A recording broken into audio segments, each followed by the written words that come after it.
Penyelenggaraan Islamic Solidarity Game ketiga tahun 2013 yang resmi ditutup Selasa malam oleh Menpora Roy Suryo, Gubernur Sumsel Alex Nurdin mengatakan bahwa pemerintah daerah dan masyarakat Sumsel selama ini telah berusaha semaksimal mungkin menjadi tuan rumah yang baik meski waktu persiapan yang diberikan panitia ISSF sangat pendek.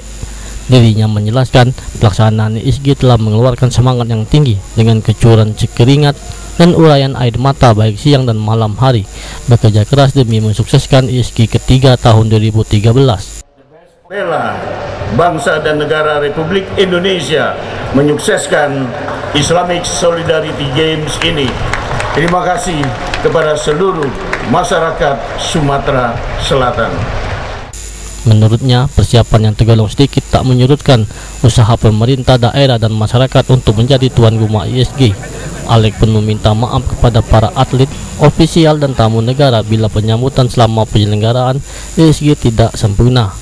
Dia menilai ISG ketiga tahun 2013 sudah mencapai tujuan, yakni meningkatkan kekuatan atau solidaritas negara-negara Islam di dunia.